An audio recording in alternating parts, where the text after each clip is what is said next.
दोस्तों आज की इस वीडियो में हम आपको ले जाने वाले हैं रामेश्वरम की यात्रा पे। जी हाँ, रामेश्वरम तमिलनाडु में स्थित हिंदुओं के लिए सबसे पवित्र जगहों में से एक माना जाता है और यह 4 धाम तीर्थ यात्रा में से एक धाम भी है। तो दोस्तों इस वीडियो में आपको रामेश्वरम यात्रा से संबंधित सभी बातें डिटेल में बताई जाएंगी, जैसे आप रामेश्वरम कैसे पहुंच सकते हैं, यहाँ पर रुकने के लिए क्या व्यवस्था है, सस्ती धर्मशालाएं कहाँ पर मिलेंगी, खाने पीने की क्या व्यवस्था है, यहाँ पर कौन कौन से मंदिर हैं जहाँ पर आप दर्शन करने के लिए जा सकते हैं, साथ ही साथ रामेश्वरम यात्रा में आपका कुल कितना खर्चा हो सकता है।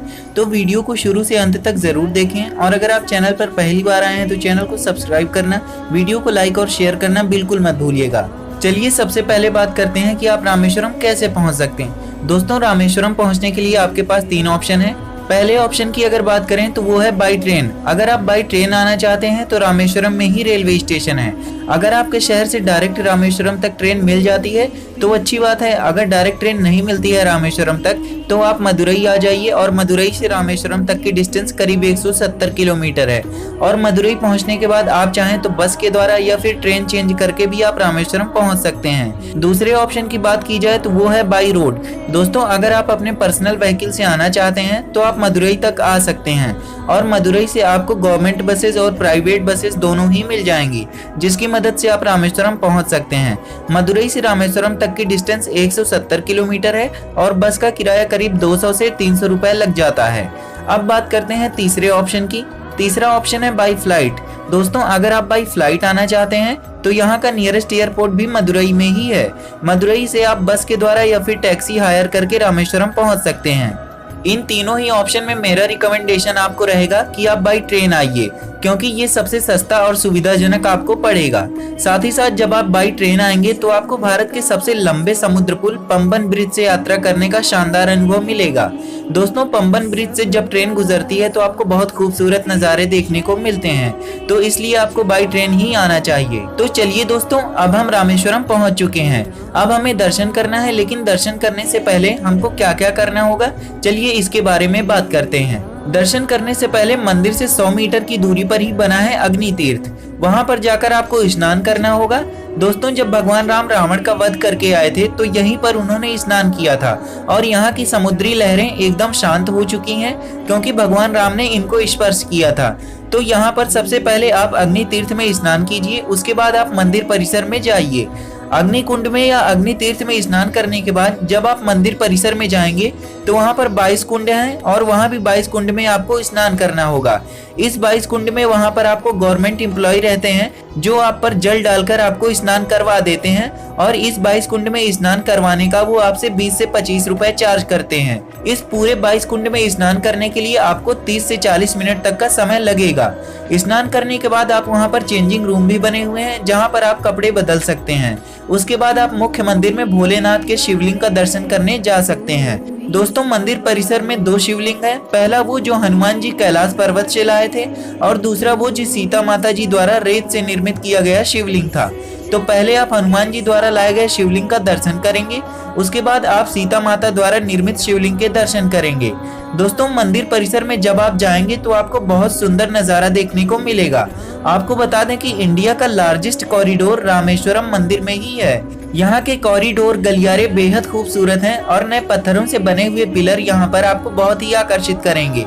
दोस्तों मंदिर परिसर में ही अनेक मंदिर हैं, जैसे अंबिका माता का मंदिर, हनुमान जी का मंदिर, पार्वती माता का मंदिर। इन सारे मंदिर में जाकर आप दर्शन कर सकते हैं। चलिए दोस्तों हमारा दर्शन हो चुका है। अब बात करते हैं कि हमें यहाँ पर रुकना कहाँ पे है और रुकने की क्या व्यवस्था है। यहाँ पर रुकने के लिए आपके पास 3 ऑप्शन है। पहला ऑप्शन है धर्मशाला का। जी हाँ, आपको यहाँ पर धर्मशाला मिल जाएगी जो आपको सबसे सस्ता पड़ जाएगा और एक दिन के लिए धर्मशाला का चार्ज 250 से 300 रुपए तक रहता है। रामेश्वरम में आपको मंदिर परिसर के आसपास ही बहुत सारी धर्मशालाएं देखने को मिल जाएंगी। दूसरा ऑप्शन है दोस्तों रामेश्वरम मंदिर ट्रस्ट की तरफ से भी वहाँ पर रूम अवेलेबल कराए जाते हैं, जिन्हें आप इस वेबसाइट पर जाकर ऑनलाइन बुक कर सकते हैं और ट्रस्ट के रूम का चार्ज 500 रुपए पर डे का होता है। तीसरे ऑप्शन की बात करें तो वो है प्राइवेट होटल। रामेश्वरम में बहुत सारे प्राइवेट होटल्स भी हैं जिनका चार्ज 500 से 1000 रुपए पर डे का रहता है। तो आपको जो होटल पसंद आता है आप वहाँ पे स्टे कर सकते हैं। चलिए अब बात करते हैं भोजन की। तो भोजन के लिए भी आपके लिए यहाँ पर दो ऑप्शन है। पहले ऑप्शन की अगर बात करूँ तो वो है मंदिर परिसर में ही मंदिर ट्रस्ट की तरफ से भंडारा चलता रहता है, तो आप भंडारे में जाकर भोजन कर सकते हैं। भंडारे की टाइमिंग यहाँ पर सुबह 11 बजे से दोपहर 3 बजे तक रहती है। तो अगर आप मंदिर परिसर में भोजन करना चाहते हैं तो यहाँ भोजन कर सकते हैं, लेकिन टाइमिंग का विशेष ध्यान रखें 11 बजे से 3 बजे तक। दूसरा ऑप्शन आपके पास है होटल या रेस्टोरेंट का। यहाँ पर होटल और रेस्टोरेंट आपको 100 से 150 रुपए में थाली मिल जाएगी और आप चाहें तो यहाँ भोजन कर सकते हैं। तो चलिए दोस्तों, अब बात करते हैं कि रामेश्वरम जाने के लिए बेस्ट टाइम या सबसे अच्छा समय कौन सा है। दोस्तों, रामेश्वरम आप कभी भी जा सकते हैं, लेकिन मैं आपको रिकमेंड करूंगा कि आप नवंबर से मार्च अप्रैल तक रामेश्वरम जाएं।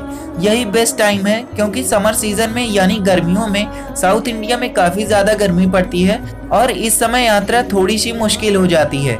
इसीलिए आप विंटर सीजन को प्रेफर करें रामेश्वरम जाने के लिए। चलिए अब बात करते हैं कि आपको रामेश्वरम में कितने दिन का टूर प्लान बनाना चाहिए। तो आपको बता दें, आप रामेश्वरम में 2 दिन का टूर प्लान बनाइए। 2 दिन रामेश्वरम घूमने के लिए सफिशिएंट है। तो चलिए दोस्तों, अब बात करते हैं कि रामेश्वरम में हमें और कौन कौन सी जगहों पर घूमने जाना चाहिए। बात करते हैं सबसे पहले मंदिर की, जो है पंचमुखी हनुमान मंदिर। दोस्तों, पंचमुखी हनुमान मंदिर में आप जा सकते हैं। यहाँ हनुमान जी की बहुत बड़ी मूर्ति है, जहाँ आप दर्शन कर सकते हैं। दूसरे स्थान की बात की जाए तो वो है नाम्बू न्यागी मंदिर। दोस्तों, पार्वती माता का मंदिर है यह, और कहते हैं कि जिन लोगों को संतान प्राप्ति की समस्या होती है वो यहाँ जरूर आते हैं, जिससे उनको इस समस्या से छुटकारा मिल जाता है। तो आप इस मंदिर में जाकर पार्वती माता के दर्शन कर सकते हैं। अगले स्थान की बात करूं तो वो है साक्षी हनुमान मंदिर। दोस्तों, साक्षी हनुमान मंदिर मंदिर परिसर से 2 किलोमीटर की दूरी पर है, तो आप साक्षी हनुमान मंदिर में जाकर भी कुछ समय बिता सकते हैं। इसके बाद अगले स्थान की बात करें तो वो है कलाम स्मारक। दोस्तों, यहाँ पर अब्दुल कलाम जी का स्मारक बनाया गया है। ये वो स्थान है जहाँ पर कलाम जी को दफनाया गया है, तो आप यहाँ जाकर कलाम जी को श्रद्धांजलि अर्पित कर सकते हैं। दोस्तों, अगला जो स्थान है वो है धनुषकोडी।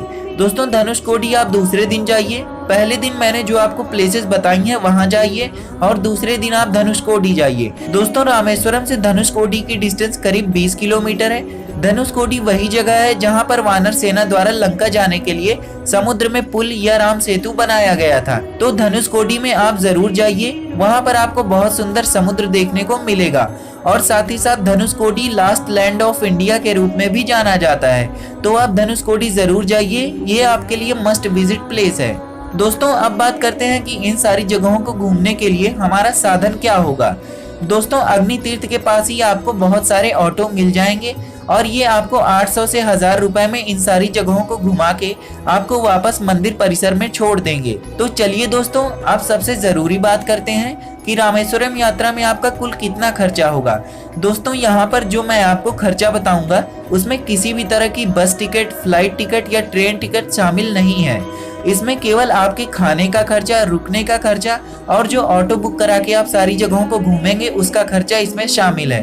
तो एक व्यक्ति का रामेश्वरम यात्रा में 2 दिन के लिए करीब 1500 से 2000 रुपए तक खर्चा हो जाएगा।